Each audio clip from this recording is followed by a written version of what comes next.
gas laws.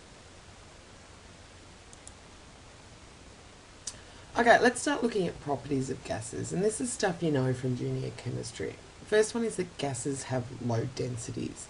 You remember the old model, you've got your solid here where the particles are close together, they're strongly bound together. You've got liquids where they're only just touching and they're continually changing partners and moving around, and they've got quite a bit of kinetic energy. To your gas model here where the particles separate, or the atoms separate apart, or the molecules, and they move around. They've got lots of energy, and that's indicated here by the little whizzy tail things. But they're moving around.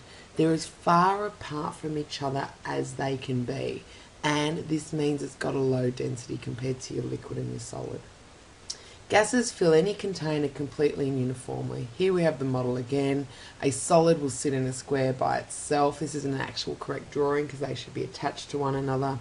A liquid here will fill up the shape of its container, just at the bottom though with gravity, whereas a gas will take over the whole container completely and uniformly, so it spreads out evenly.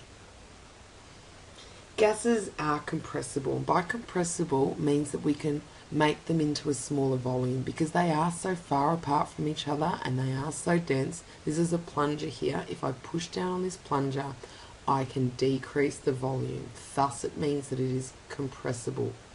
Compare that to water. I'm unable to press the plunger down very far at all. I can push them together a little bit, but not far at all. And of course the solid's not going to be compressible at all. And you'll see lots and lots and lots of gases in gas tanks, and they're under high pressure. They're compressed gases. Gases exert a uniform pressure on the inner surfaces of a container, and I've put a picture of a balloon here. A balloon, when you touch it, has the same firmness on each side. You don't have one side here that's really quite firm and the other side that's quite flaccid or weak or bendy. Okay, it's the same firmness around the outside, and that's because the gases on the inside are exerting a uniform pressure on all of the inner surfaces of a container. And gases diffuse or mix easily and quickly. And you can see here, out of this bottle, this is a perfume or a gas of some description. I like to use perfume. If you spray perfume in the corner of the room, after about 5 or 10 minutes, the perfume molecules will have diffused evenly around the room. It's a random motion, okay, but they will diffuse easily and very, very quickly. And you can see here that that's happening. Okay, so summary of a property of gases: they've got low densities, they will fill any container completely and uniformly, they're compressible, and they exert a uniform pressure on the inner surfaces of a container, and they will diffuse, mix easily and quickly.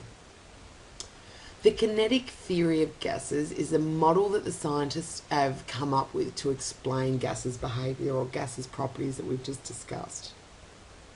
It's developed for a fictional ideal gas. Nothing in life is ideal, but this model is based on an ideal gas. And an ideal gas is one that obeys a simple mathematical relationship between the conditions of temperature, volume and pressure under which each is stored. All gases approach the behaviour of an ideal gas as long as moderate conditions of temperature and pressure are maintained. So this kinetic theory that we're going to be discussing in the next couple of slides is trying to explain why gases behave. And although the fictional gas doesn't exist because there is no ideal gas, most gases come pretty close. So the first one is that gases are made up of particles moving constantly and at random. And if you have a look here and follow any of these particles, there is no pattern to it. Okay? They're colliding with one another, they're colliding with the size of the container. And you can see at any point in time, all the red ones are in this point, now they're spread out quite evenly. They're moving constantly and at random. The higher the temperature, the faster the particles move, and that's because they've got increased kinetic energy. Okay, so I've got this little simulation going on here. So I'll pump some gas into my container, and there's my gas particles.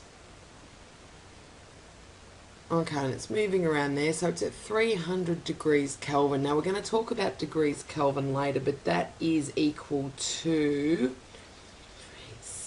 27 degrees Celsius, so just over room temperature. What happens when I add heat, which I'm going to do here? You'll see the fire come up. What happens to the movement of these particles?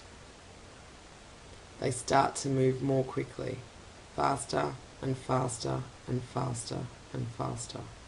And that's because I'm adding energy into the system.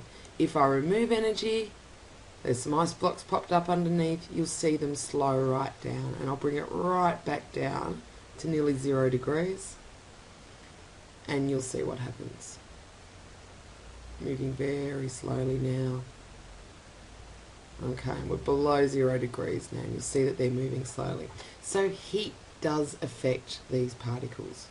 Or there are 0 forces of attraction and repulsion between the gas particles, practically. And again, because this is based on an ideal gas, we say that there are 0 forces of attraction.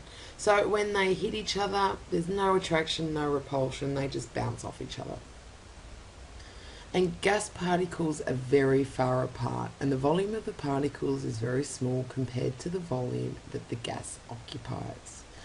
Here we can see the plunger that I showed you earlier. And here you can actually see the plunger being pushed down. So the volume of the actual gas particles is a lot less than the volume that the whole gas actually occupies. You can see here it's occupying this much volume. You could push this down even further. Gas particles collide with each other and the walls of their container, exerting pressure.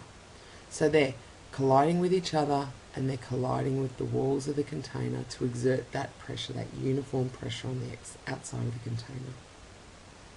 Okay, these collisions are perfectly elastic, so no kinetic energy is lost when they collide. Okay, there's a few chapter questions there that you can answer now. So chapter 21, 1 to 4 and 5 to 7.